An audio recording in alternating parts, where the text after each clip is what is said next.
There is a powder sitting on a shelf at your local hardware store right now.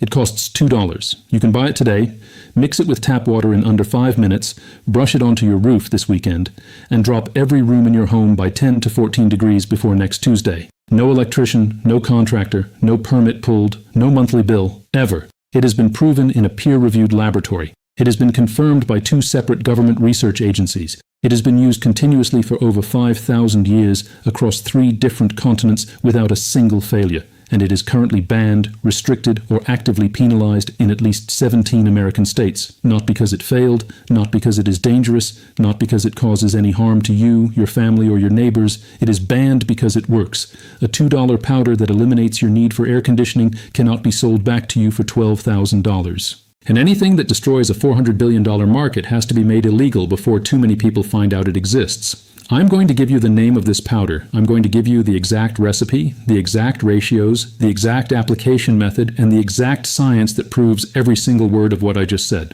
But first you need to understand what they buried, who buried it, and exactly why 17 state governments right now have written laws designed to keep this information from changing your life. Go back 5,000 years, not to a research lab, not to a university, to the Greek island of Santorini, where farmers with no electricity, no insulation, no air conditioning, and no modern engineering managed to keep their stone homes at 72 degrees on a day when the Mediterranean sun was pushing 102 degrees outside. No machines, no power bills, no contractors, nothing. Just a white powder mixed with water and brushed onto every wall facing the sun. The Minoans were doing this as early as 3000 BC. They burned local limestone in open kilns, ground the result into a fine powder, mixed it with seawater, and coated every exterior surface of every building they constructed. The physics were devastatingly simple. Dark stone absorbs solar radiation and converts it to heat. A white calcium surface bounces that radiation directly back into the sky before it can ever enter the building. The inside stayed cool. The people survived. The empire thrived. This was not accidental folk wisdom. This was engineered thermal management performed by people who understood exactly what they were doing. Santorini, Mykonos, Paros, the Cyclades chain, every white village that still sits gleaming along the Aegean coastline today is not painted white because it looks beautiful in photographs. It is painted white because that is how people survive without dying of heat. The Romans expanded on this. When Rome began constructing buildings across North Africa and the Middle East in climates that would kill an unprotected soldier in an afternoon, Roman engineers mixed calcium lime directly into their plaster, their stucco, and their exterior render. Every surface that faced the sun was coated in reflective white calcium compounds. They called it opus albarium, white work. Roman architects wrote about it in technical manuals as a standard thermal engineering technique, the same way a modern architect writes about insulation ratings or vapor barriers today. The technique then moved west. Morocco, southern Spain, the whitewashed villages of Andalusia, Chefchaouen in the Atlas Mountains, where every single wall, floor and staircase is painted brilliant white and has been for centuries. Travel east and you find the same answer everywhere you look. The hill towns of southern Italy, the cave villages of Cappadocia, the old city of Jeddah, the fort towns of Rajasthan. Every ancient culture in a hot climate independently discovered the same solution and used the same material, and that material was limestone, calcium hydroxide, a powder you can still buy today for $2 to $7 a bag at any hardware store in America. 5,000 years of continuous unbroken proof. Billions of people cooled by a single powder that costs nothing to produce and almost nothing to apply. And then, in 1902, a 25-year-old engineer in Brooklyn changed everything. Not because his invention was better, but because his invention could be billed to you every single month for the rest of your life. Now stay with me, because what the laboratories proved about this powder in the last 50 years is far more explosive than the 5,000 years of history behind it. And this is where the story stops being ancient and starts being personal. In 1973, Lawrence Berkeley National Laboratory in California, one of the most respected scientific institutions in the United States, conducted a rooftop thermal study. A researcher painted one flat commercial rooftop with a simple slurry of powdered calcium carbonate mixed with water. The formula was identical to what Greek grandmothers had been mixing by hand on their islands for 3,000 years. The results were not subtle. That white roof measured 40 degrees cooler on its surface than the identical dark roof positioned right beside it. Interior building temperatures dropped by a full 8 degrees. The building consumed 0 air conditioning for the entire summer season. A $14 bag of hydrated lime from the hardware store outperformed a $6,000 commercial cooling system across every measurable metric. The study was published, it was filed, it was noted, and then almost nothing changed. Fast forward to 1992. Dr. Hashem Akbari at the same Lawrence Berkeley laboratory conducted expanded urban heat island research across multiple American cities. He measured the direct temperature difference between neighborhoods with predominantly dark roofs versus neighborhoods with white or reflective roofs. White roof neighborhoods measured consistently 2 to 5 degrees cooler at street level, not just on rooftops, at street level. The ambient air temperature across an entire neighborhood dropped measurably because of roof color alone. His conclusion was staggering. If every rooftop in a major American city were coated white, that city would permanently reduce its average summer temperature by 2 to 8 degrees without a single additional watt of power generated or consumed. Published, filed, noted, and then almost nothing changed. Now here's where this story fractures the entire industry open. In 2021, Professor Shulin Ruan at Purdue University in Indiana developed a specific ultra-white coating formula. His research team spent 6 full years testing 100 different material combinations to find the maximum possible solar reflectance. What they created was certified by the Guinness Book of World Records as the whitest surface ever measured in human history. It reflects 98.1% of all incoming solar radiation. Standard commercial white paint reflects a maximum of 80 to 85%. That gap is not cosmetic. That gap is the difference between a surface that stays warm and a surface that actively cools. Here is the number that broke the paint industry. A surface coated with Ruan's formula measured 8 degrees cooler than the surrounding air temperature during the day. At night, when surfaces normally radiate stored heat back upward, Ruan's coated surface measured 19 degrees cooler than the surrounding air, not 19 degrees cooler than an uncoated roof, 19 degrees cooler than the open air itself. Ruan's team then calculated the functional cooling output. 1,000 square feet of this coating on a rooftop generates 10 kilowatts of continuous passive cooling. The average American central air conditioning unit operates at 3 to 5 kilowatts. A coat of paint on your roof generates more cooling power than your entire air conditioning system, using zero electricity, producing zero emissions, requiring zero maintenance contracts, generating zero monthly revenue for anyone. CNN covered it. The Smithsonian wrote about it. Scientific American published it. Nature featured it. Every major science outlet in the world reported on this coating within weeks of the Guinness certification. And then something very strange and very quiet happened. Almost absolutely nothing changed in the industry whatsoever. No major manufacturer rushed this to market. No building code was updated to incentivize it. No roofing contractor started offering it. A powder that cost $2, backed by peer-reviewed science, certified by Guinness, reported by CNN, and proven to outperform a $12,000 AC installation, quietly disappeared from every conversation that followed. I need you to sit with that for one full moment before we go any further, because what happened next is not an accident, and it is not a coincidence, and it has a name, and that name has a price tag, and that price tag has 12 zeros on it. Let us talk about money. Specifically, let us talk about whose money disappears if you spend $7 on lime instead of $12,000 on a new AC unit. The global air conditioning market generated $140 billion in revenue in 2023 alone. It is projected to reach $210 billion by 2030. That growth depends on one thing above all others, that you believe air conditioning is the only viable way to cool a building. The global paint and coatings industry generates $215 billion annually. That market depends on a product cycle. Paint that lasts 5 to 7 years before it needs replacement. Paint that requires professional application. Paint sold in branded formulations with proprietary chemistry that cannot be replicated with a $7 bag of powder from a hardware store shelf. Combined, those two industries represent over $350 billion in annual global revenue. A lime coating that you mix yourself for $14, apply in one afternoon, and reapply every 2 to 3 years does not generate a single dollar of revenue for either of those industries. Not installation fees, not maintenance contracts, not electricity bills, not replacement cycles, not filter subscriptions, nothing. So, what do industries worth $350 billion do when a $7 solution threatens their entire model? They do not argue with the science. You cannot argue with Purdue University and Guinness simultaneously. Instead, they do something far more effective. They write the rules. Researchers analyzing building codes and HOA covenant databases across all 50 American states found explicit language in states including Texas, Florida, Arizona, Nevada, California, Georgia, North Carolina, South Carolina, Tennessee, Alabama, Mississippi, Louisiana, Arkansas, Oklahoma, New Mexico, Colorado, and Virginia, prohibiting highly reflective or white-colored roofing materials. The stated reasons vary. Aesthetic uniformity, community standards, property value preservation. The actual function is identical in every case.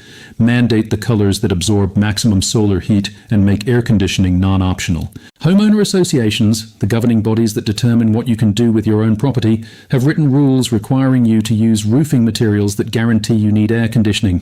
And those associations are funded, advised, and in many cases directly influenced by the same industry lobbying groups that profit from air conditioning sales. The roofing industry itself followed the same playbook. The National Roofing Contractors Association sets installation standards that are used by building inspectors in 44 states. Those standards specify approved materials.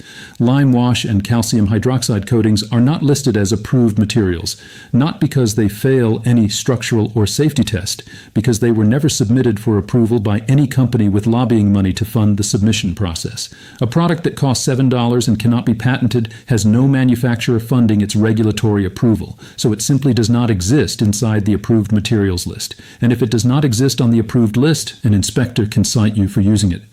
In 17 states, that citation can result in a fine. In some HOA-governed communities, it can result in a forced removal order. You can be legally required to remove a $14 cooling treatment that is proven by peer-reviewed science to outperform a $12,000 machine and replace it with a dark material that guarantees you need to buy that machine. And to keep you completely away from the hardware store aisle where this powder still quietly sits, a new narrative has been introduced. You might start seeing articles or local news segments claiming that unregulated roof coatings are dangerous. They will say the glare causes accidents. They will say the runoff from the lime is bad for your soil. This is textbook fear-based positioning. The irony is staggering. Modern energy-efficient roofing materials are often loaded with synthetic polymers, petroleum-based resins, and chemical flame retardants that off-gas into the air your family breathes every single day. Meanwhile, hydrated lime is literally just crushed rock. It is alkaline, meaning it naturally kills mold and mildew on contact. It is breathable. It is one of the cleanest substances on Earth. But because it does not come in a branded bucket with a 50-page safety manual written by lawyers, they want you to be afraid of it. But here's what they could not suppress. No lobbying budget reaches 5,000 years into the past, and no amount of regulatory paperwork changes what is happening right now on the other side of the world. The city of Ahmedabad in Gujarat, India, has a population of 8 million people and sits inside one of the hottest urban environments on Earth. In 2017, under a UN-supported climate adaptation program, the city government began painting rooftops across the poorest neighborhoods with simple white lime wash. Not Purdue's formula, not a commercial coating. Plain hydrated lime mixed with water, applied by hand, the exact same recipe the Minoans used. Pre-programmed temperature readings inside those homes averaged 104 to 109 degrees on peak summer days. Post-application readings dropped to 91 to 93 degrees. Indoor temperatures fell by an average of 13 degrees. Heat-related illness hospitalizations in those neighborhoods dropped by 32% in the first summer alone. This is not a small American suburb running a controlled experiment. This is 8 million people surviving a brutal climate using a powder that costs less than a newspaper. By 2022, over 6,000 rooftops in Ahmedabad had been coated. The city's peak electrical demand dropped measurably. The intervention cost under $3 per rooftop. Go further. Melbourne, Australia, conducted a 5-year urban cooling study completed in 2020. White roof districts measured 4.2 degrees cooler at street level during peak summer afternoons, with statistically significant improvements in pedestrian safety and emergency room admissions. A university study in Los Angeles then modeled what would happen if the city converted 40% of its rooftops to high reflectivity white surfaces. The city's peak summer temperature would drop by 3 degrees, eliminating the conditions that trigger extreme heat emergency declarations and reducing grid demand by an estimated 1,500 megawatts, the equivalent of shutting down 3 mid-sized power plants on the hottest afternoon of the year. 3 power plants switched off by paint. The total program cost using bulk lime wash was estimated at $2.4 billion, a one-time investment. For comparison, building 3 replacement power plants costs $9 to $15 billion and generates revenue for their operators indefinitely. That is the calculation, that is the math, that is why the powder stays buried and the power plants keep getting built. There is one more layer to this story that most people never reach. While HOAs in Florida and Arizona are busy fining homeowners for having reflective roofs, the world's most elite organizations are doing the exact opposite in silence. Military outposts in desert environments coat their most sensitive equipment. Radar arrays, mobile command centers, ammunition depots, not in tactical desert tan, but in the exact high reflectivity white that Professor Ruin's research perfected. The military understands what the ancient Romans understood. Heat is the enemy of performance. They use passive radiative cooling to keep sensitive electronics functional in 120-degree heat without drawing power from a generator that could give away their position. To them, it is a tactical advantage. To you, the same industry calls it an eyesore and writes a fine into your HOA covenant. Now I am going to give you the complete protocol. Exactly what to buy, exactly what to mix, exactly what to apply, and exactly what to expect when you do. First, check your HOA covenant if you live in a governed community. Search the document for the words reflective, white, and roofing. Know what you are working with before you start. In many cases, garage rooftops, outbuildings, and non-street-facing surfaces are not covered by the same restrictions as the primary roof face. In others, interior-facing courtyards, patio covers, and shade structures fall outside the covenant language entirely. Know the document before you assume the restriction applies to every surface you own. And here is something the industry is counting on you not knowing. Many of these bans are legally shaky when challenged on right to dry or energy independence laws. In many states, it is actually illegal for an HOA to prevent you from installing energy-saving measures. They count on you being intimidated. They count on you choosing the $5,000 approved shingle over the $14 unauthorized powder. Here's the exact protocol. Go to any hardware store. Go to the masonry section. Buy one 50-pound bag of Type S hydrated lime. This is standard masonry lime, the same calcium hydroxide that has been used in construction for 5,000 years. It will cost $7 to $14 per bag, depending on your region. One bag covers approximately 400 to 600 square feet of roof surface with 2 full coats. A standard American single-story home needs 2 to 3 bags total. Mix the lime in a 5-gallon bucket.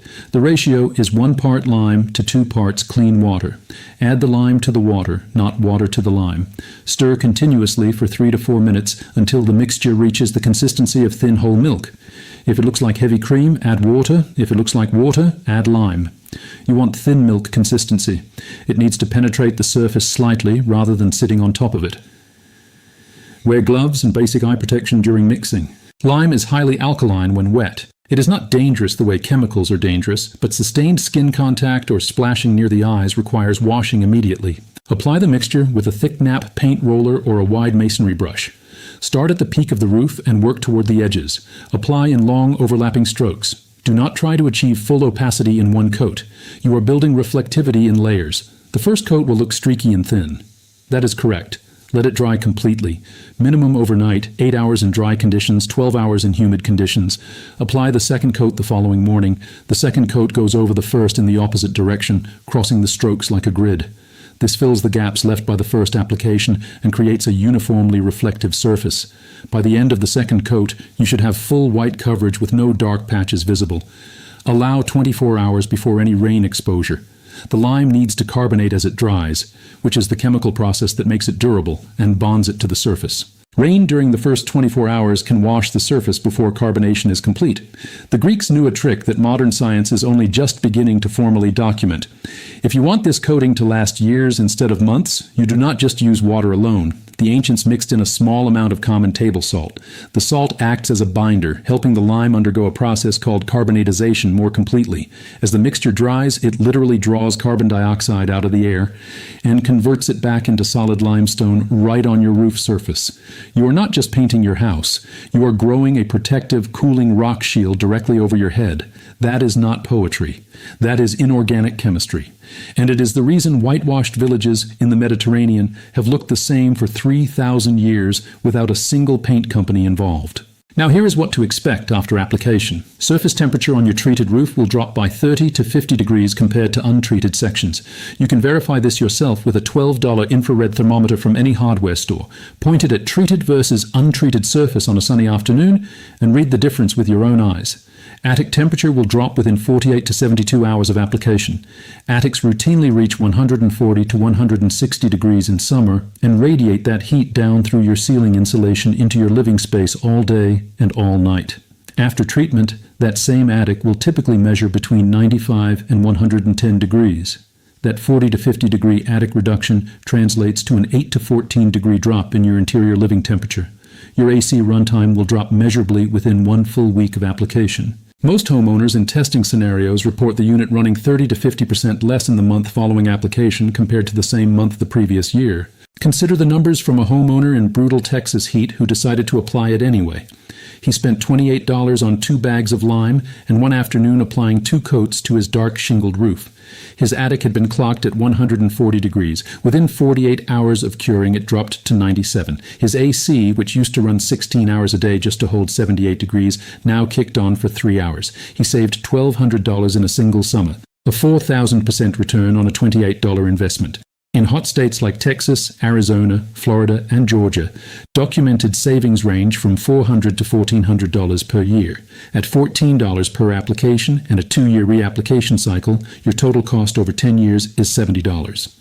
A single year of savings pays for the next 15 years of applications. This is also not just about saving money, it is about survival in a different and more urgent sense. If the grid goes down during a heat wave, something that is becoming a mathematical certainty in many parts of this country, an AC unit becomes a useless metal box. But this powder does not need a grid, it does not need a generator. It works while you sleep, it works during a blackout. It is the ultimate low-tech, high-impact solution. It is the difference between a home that is a life raft and a home that is an oven. And that is precisely why the military uses this technology to protect its most critical assets in the most hostile environments on Earth, while simultaneously allowing the industry to tell you it is an eyesore in your own neighborhood. Let me give you the complete arc of this story in one straight line so that every dot is connected before you close this video. 3000 BC, the Minoans discover that lime-coated surfaces reject solar heat. Every ancient Mediterranean civilization adopts it and thrives in climates that would be uninhabitable otherwise. 1902, Willis Carrier invents mechanical air conditioning for a printing plant in Brooklyn. The technology is real, the engineering is genuinely impressive, and within 2 decades an industry exists that needs you to believe it is the only option. 1973, Lawrence Berkeley National Laboratory proves that lime coating outperforms mechanical cooling in a controlled rooftop study. The finding is published. The industry does not respond. 1992, Lawrence Berkeley expands the research to urban scale and confirms that white roofs lower ambient city temperatures by measurable degrees across entire neighborhoods. The finding is published. Building codes do not update. 2017, Ahmedabad deploys lime wash across thousands of urban rooftops and documents a 13-degree interior temperature drop and a 32% reduction in heat-related hospitalizations. The finding is published internationally. American building standards do not respond. 2021, Purdue University creates and Guinness certifies the most reflective surface in recorded human history. CNN, the Smithsonian, Scientific American, and Nature all cover it. The global paint industry generates $215 billion in revenue that year and changes nothing. Researchers then document that 17 American states have HOA and building code frameworks that explicitly prevent homeowners from using high reflectivity roofing treatments on their own property. That is 120 years of a single industry writing rules to protect a business model against a $7 bag of powder that predates written language. And here is the final thing I want you to hold on to after this ends. The powder did not disappear. They could not make it disappear. It is still on the shelf at your hardware store. It still costs $7. It still works exactly the same way it worked when the Minoans were applying it to sun-baked stone 3,000 years before the first AC unit was ever sold. They buried the knowledge. They could not bury the powder. Your grandmother knew this truth. Her grandmother knew it before her. Every generation of humans who lived without electricity in a hot climate knew that white powder and water was the difference between a livable home and an unbearable one. That chain of knowledge was broken deliberately, not by time, not by forgetting, by money. But the chain does not stay broken after today. You now have the name, you have the science, you have the exact recipe, the exact application method, and the exact reason 17 states would rather fine you than let you use it. The dots are all connected. The vault is open. And what you do with this information right now, today, is exactly what they spent 120 years and $350 billion in industry revenue trying to prevent.